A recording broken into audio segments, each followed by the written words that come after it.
हरियाणा की हर अपडेट के लिए बेल आइकन दबाएं और सब्सक्राइब करें STV हरियाणा न्यूज। बड़ौदा उपचुनाव को लेकर पार्टी उम्मीदवारों को नाम के ऐलान के बाद से प्रदेश में सियासी पारा गरमा रहा है। सभी पार्टियों के नेता लगातार एक के बाद एक बैठकें और रैलियां कर रहे हैं। दिल्ली हो या चंडीगढ़, हरियाणा की इस सीट पर सभी की नजरें टिकी हुई हैं। ये सीट जीतना कांग्रेस के लिए इज्जत, बीजेपी जेजेपी के लिए साख, तो इनेलो के लिए दोबारा से राजनीति में पकड़ बनाने की उम्मीद है। इसीलिए सभी पार्टियां चुनाव जीतने के लिए दम लगा रही हैं। बीजेपी ने सबसे पहले बड़ौदा उपचुनाव के स्टार प्रचारकों की नियुक्ति कर दी। इसके बाद कांग्रेस ने भी 30 स्टार प्रचारकों की लिस्ट जारी की। बीजेपी और कांग्रेस के बाद बड़ौदा विधानसभा सीट पर होने वाले उपचुनाव के लिए इनेलो ने भी अपने स्टार चुनाव प्रचारकों की सूची जारी की। इसमें सबसे अहम बात यह कि पार्टी के राष्ट्रीय अध्यक्ष ओम प्रकाश चौटाला भी प्रचार करेंगे। इसके साथ ही अभय चौटाला और उनके दोनों बेटे भी पार्टी उम्मीदवार के लिए वोट मांगेंगे। 30 स्टार प्रचारकों की सूची जारी की गई। कृषि मंत्री जेपी दलाल ने बड़ौदा उपचुनाव में बीजेपी की जीत का दावा किया। उन्होंने कहा कि उपचुनाव में बीजेपी ने जिस उम्मीदवार को टिकट दिया है वो अंतर्राष्ट्रीय पहलवान रहे, जिसने देश का सीना गर्व से चौड़ा किया। मंत्री जेपी दलाल ने कहा कि योगेश्वर दत्त चाहते तो वो खुद एसपी भी बन सकते थे। उन्होंने नौकरी को ठोकर मारकर सेवा को चुना और अब बीजेपी बड़ौदा का चुनाव जीतकर वहां विकास कराएगी। कांग्रेस पर निशाना साधते हुए जेपी दलाल ने कहा कि कांग्रेस केवल भाईचारा बिगाड़ने वाली पार्टी है। इन्होंने हमेशा भाईचारा बिगाड़कर सत्ता हासिल की। 70 साल में कांग्रेस ने कभी विकास नहीं किया। जेपी दलाल से जब पूछा गया कि कांग्रेस के सांसद दीपेंद्र हुड्डा बीजेपी से 6 सालों का हिसाब मांग रहे हैं, जिसके जवाब में उन्होंने कहा कि कांग्रेस पहले 70 सालों का हिसाब दे फिर बात करे। साथ ही उन्होंने कहा कि अगर कुछ कमी पेशी होगी तो वो माफी मांग लेंगे। किसानों पर पराली के नाम पर मुकदमे दर्ज किए जाने की बात पर कृषि मंत्री ने कहा कि जो जानबूझकर ऐसा करेगा उसके खिलाफ कार्रवाई होगी। उन्होंने कहा कि दिल्ली वाले जानबूझकर हरियाणा के किसानों को बदनाम कर रहे हैं। हरियाणा के किसान अब पराली नहीं जला रहे बल्कि सरकार खरीद रही है। उन्होंने कहा कि किसान जागरूक हो रहा है। पराली जलाने से किसान मित्र भी नष्ट होते हैं, इसलिए किसान इसे जलाए नहीं बल्कि सरकार ने इसके लिए अलग से व्यवस्था की है। जेपी दलाल ने कहा कि देश का किसान सरकार की नीतियों से काफी खुश है। किसान मंडियों में फसल बेच रहे हैं, उन्हें उचित मूल्य मिल रहा है। कहा कि कांग्रेस लोगों को भड़का रही थी कि मंडियां बंद हो जाएंगी, लेकिन मंडियां आज भी चालू हैं। उन्होंने कांग्रेसी नेताओं पर तंज कसते हुए कहा कि आज कांग्रेसी नेता शर्म के मारे मंडियों में नजर नहीं आ रहे।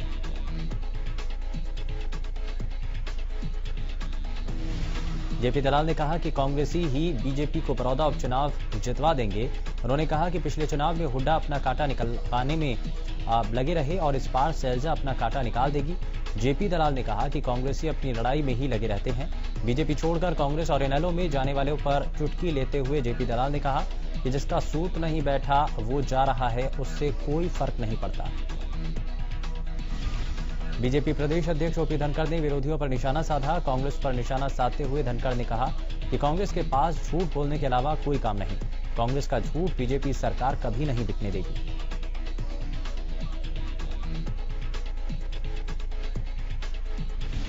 बड़ौदा उपचुनाव में बीजेपी की जीत का दावा करते हुए धनखड़ ने कहा कि कांग्रेस के लिए बड़ौदा चुनाव एक चुनौती है, जबकि बीजेपी के लिए बड़ौदा चुनाव एक अवसर है। उन्होंने कहा कि बीजेपी ने सबसे उत्तम उम्मीदवार दिया। बड़ौदा की जनता अब हल्के का विकास चाहती है और विकास की चाबी केवल बीजेपी के पास है, जबकि विरोधी दल केवल बयानबाजी कर चुनाव के बाद जाएंगे।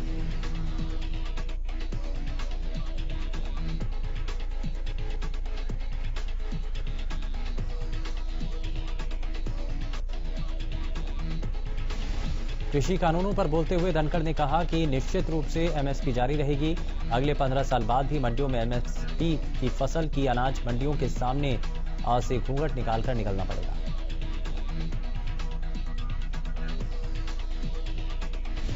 प्रदेश के गृह मंत्री अनिल विज ने राहुल और प्रियंका गांधी पर निशाना साधा। विज ने कहा कि कांग्रेस देश में आग लगाना चाहती है। इन्हें बलात्कार पीड़िता से हमदर्दी नहीं बल्कि ये तो इस मुद्दे पर सिर्फ राजनीति चाहते हैं। इसके साथ ही विज ने किसानों के आंदोलन के मुद्दे पर भी कांग्रेस को घेरा और कहा कि इनका भ्रम ज्यादा दिन चलने वाला नहीं। वहीं विज ने कहा कि शराब माफिया द्वारा चलाई जा रही गैरकानूनी शराब फैक्ट्रियों पर कार्रवाई जारी है और इसे जड़ से खत्म कर दिया जाएगा। वहीं विज ने बताया कि 30 दिसंबर तक प्रदेश में डायल 112 शुरू हो जाएगा। रोहतक लोकसभा से सांसद अरविंद शर्मा झज्जर जिले में एक कार्यक्रम में शिरकत करने पहुंचे, जहां उन्होंने बड़ौदा में होने वाले उपचुनाव पर कहा कि बीजेपी निश्चित तौर से हल्के में जीतेगी। साथ ही उन्होंने कहा कि बड़ौदा में जनता प्रधानमंत्री मोदी और मुख्यमंत्री मनोहर लाल के विकास कार्यों पर मोहर लगाते हुए बीजेपी को शर्तियां जताएगी।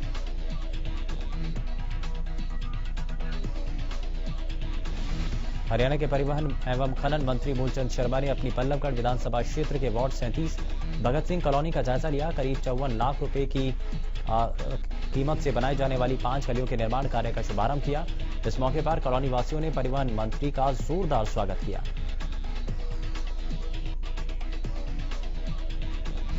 राज्यसभा सांसद दीपेंद्र सिंह हुड्डा ने बड़ौदा उपचुनाव में कांग्रेस की बड़ी जीत का दावा किया। उन्होंने कहा कि कांग्रेस इस उपचुनाव में बीजेपी सरकार की नाकामी, 6 साल बड़ौदा की अनदेखी, प्रदेश के भविष्य और सरकार के खिलाफ जनमत का मुद्दा जनता के बीच लेकर जाएगी।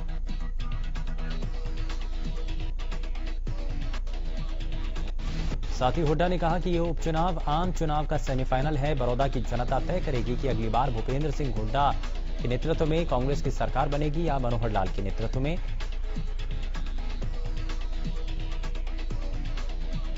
दीपेंद्र ने यह भी कहा कि हमें उम्मीद है कि जैसे ही उपचुनाव में वोटों की गिनती खत्म होगी, वैसे ही इस गठबंधन सरकार की उल्टी गिनती शुरू हो जाएगी। दीपेंद्र ने सरकार पर गंभीर आरोप लगाए। कहा, कांग्रेस के काल में जो प्रदेश विकास कार्यों में नंबर 1 था, आज वही प्रदेश बेरोजगारी और भ्रष्टाचार में नंबर 1 पर है।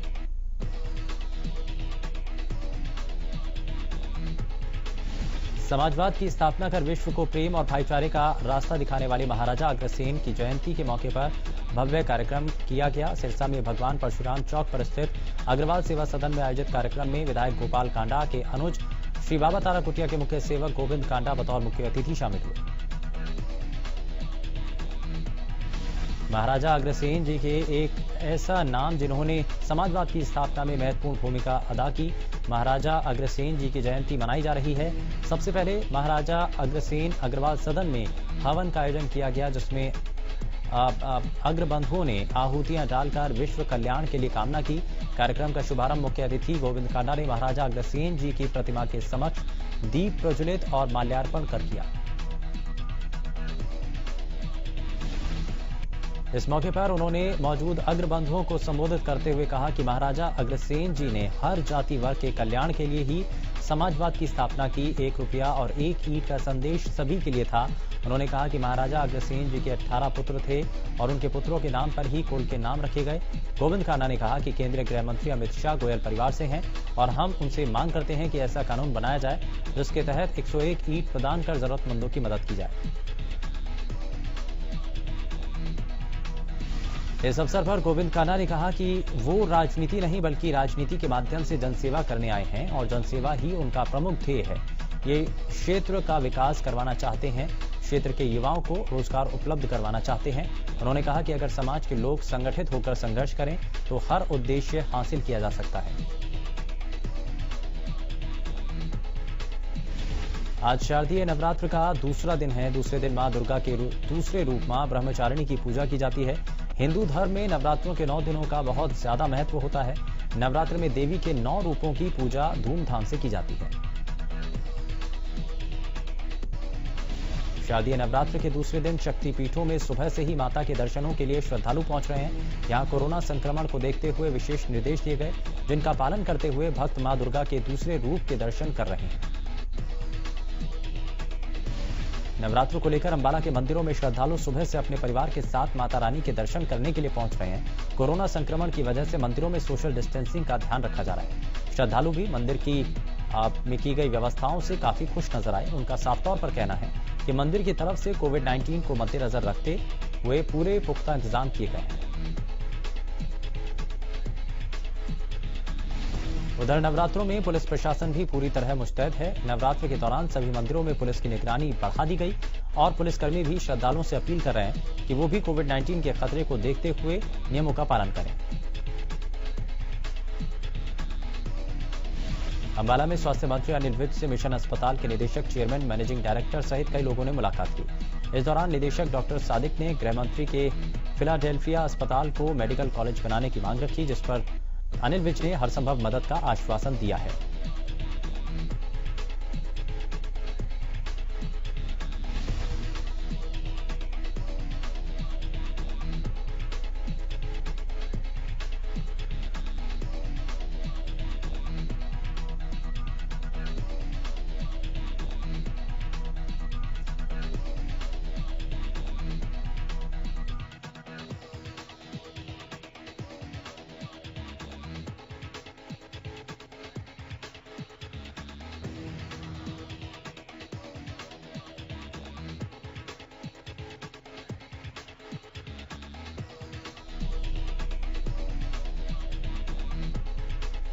इस दौरान आए सदस्यों ने मिशन अस्पताल का निरीक्षण भी किया और कोरोना में उपलब्ध करवाई जा रही सुविधाओं का जायजा लिया। उधर प्रेम मसीह ने बताया कि 15 दिनों के अंदर सभी औपचारिकताएं पूरी करने के बाद मेडिकल कॉलेज के लिए अप्लाई कर दिया जाएगा।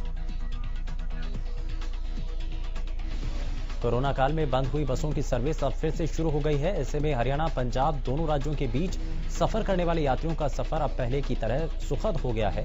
यात्रियों ने बताया कि दोबारा बसें शुरू हो जाने से अब आने जाने में कोई दिक्कत नहीं होगी।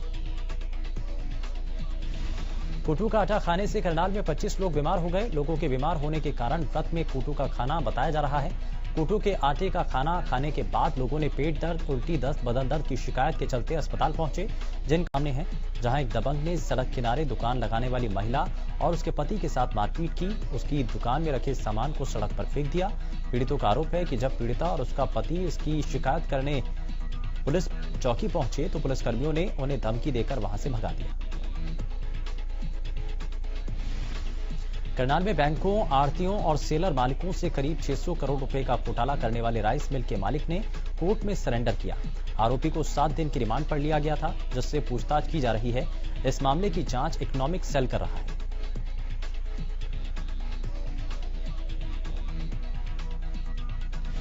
राइस मिल मालिक पर आरोप है कि उसने खाद्य विभाग की धान लेकर चावल वापस नहीं किए थे। ये घोटाला पिछले साल का था, जिसके बाद वो दुबई में जाकर छिप गया था।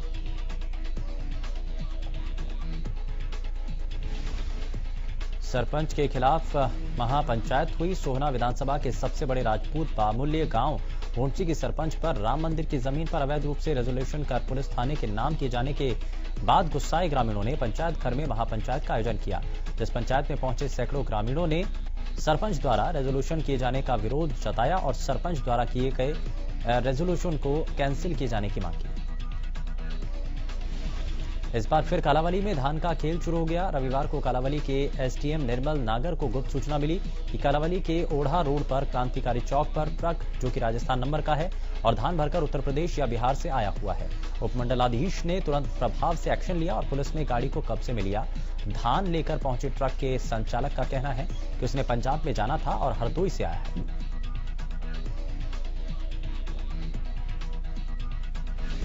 सिरसा के शहीद भगत सिंह स्टेडियम में किसानों का पक्का मोर्चा धरना 13वें दिन में प्रवेश कर चुका है। किसानों द्वारा डिप्टी सीएम दुष्यंत चौटाला से इस्तीफे की मांग की गई। रविवार को पक्का मोर्चा में पंजाब किसान संगठनों के साझा मोर्चे के महासचिव और किसान संघर्ष समिति के हरियाणा के केंद्रीय नेता कुलवंत संधू भी पंजाब के किसानों के साथ समर्थन देने पहुंचे।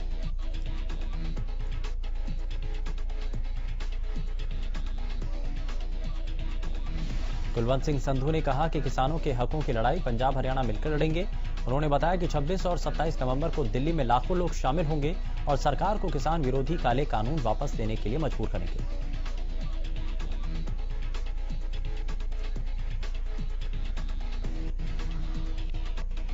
संधू ने कहा कि किसान, मजदूर और छोटा व्यापारियों की एकता पहली बार देश में हुई। उन्होंने कहा कि पंजाब विधानसभा में 19 अक्टूबर को कानूनों को रद्द करने का प्रस्ताव पास किया जाएगा, जो किसानों के लिए जीत है।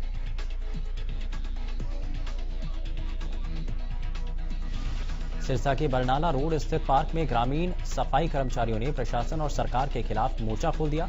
कर्मचारियों का कहना है कि पिछले लंबे वक्त से अधिकारी उन मांगों को धरातल पर लागू नहीं कर रहे, जिन्हें सरकार ने मान भी लिया। अधिकारियों की इसी लापरवाही से गुस्साए कर्मचारियों ने प्रशासन के खिलाफ प्रदर्शन किया। कर्मचारियों का कहना है कि 2007 से लेकर अभी तक उन्हें सफाई कर्मचारी का दर्जा नहीं मिला।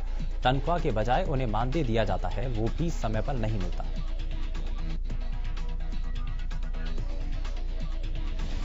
करनाल के आनंद विहार इलाके में एक ही घर में 2 शव मिलने से सनसनी फैल गई। बताया जा रहा है कि शव मौसे और भांजे का है, जिनकी हत्या धारदार हथियार से की गई। जिस वक्त हत्या हुई, घर के ही दूसरे कमरे में एक और लड़का मौजूद था, जिसने सुबह पुलिस को हत्या की सूचना दी। एसपी ने खुद मौके पर पहुंचकर वारदात का जायजा लिया। होडल में पांडुवन मंदिर के पास 40 साल के युवक की हत्या का मामला सामने है। पहले तो युवक की हत्या की गई, फिर उसे कच्चे रास्ते के पास आग के हवाले किया गया। इसकी सूचना पुलिस को दी गई। पुलिस मौके पर पहुंची और युवक के शव को आग से निकाला। शिनाख्त के लिए फिलहाल शव को अस्पताल पहुंचाया गया। गुरुग्राम में बीती 11 अक्टूबर को 49 वर्षीय शख्स की रोड रेज की घटना के बाद हत्या मामले में एक शख्स को गिरफ्तार कर ब्लाइंड मर्डर केस का खुलासा किया। दरअसल यूपी वसुंधरा का रहने वाले नेत्रपाल काम के सिलसिले में खिड़कीदौला इलाके क्षेत्र में आए और जैसे ही आईवीसी कंपनी के पास पहुंचे वैसे ही स्कूटी सवार रोहित उर्फ मोनू ने नेत्रपाल की गाड़ी के आगे स्कूटी लगाकर नेत्रपाल से झगड़ा करने लगा।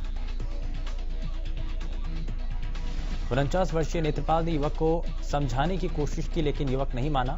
युवक ने 10 से 15 लड़कों को बुलाया जो कि लाठी डंडों से लैस थे। नेत्रपाल को बेरहमी से इस दौरान पीटना शुरू किया। पुलिस की माने तो नेत्रपाल को गंभीर हालत में अस्पताल में भर्ती कराया गया, जहां 3 से 4 दिन के इलाज के बाद दर्दनाक मौत हो गई।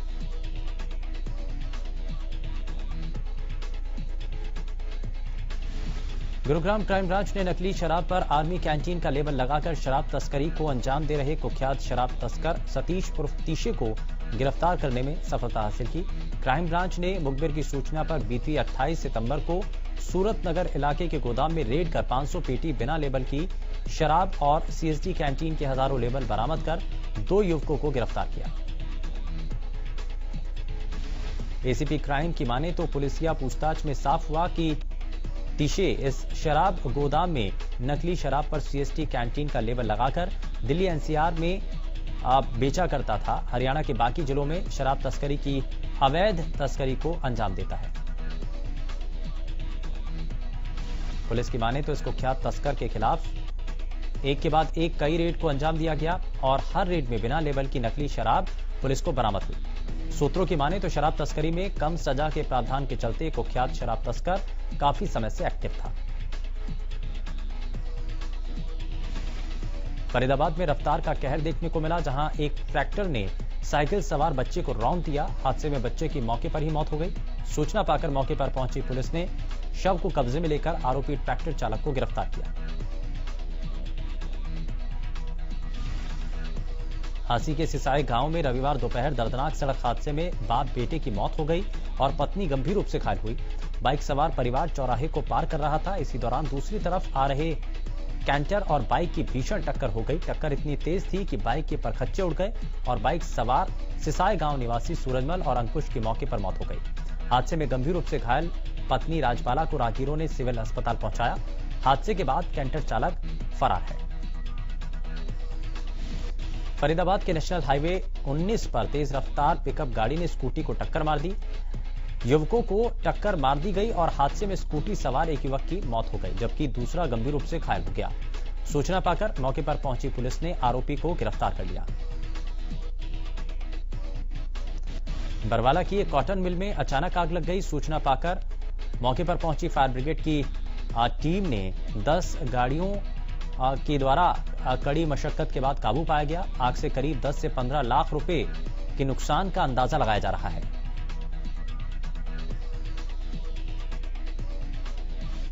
फिलहाल के लिए बस इतना ही। नमस्कार।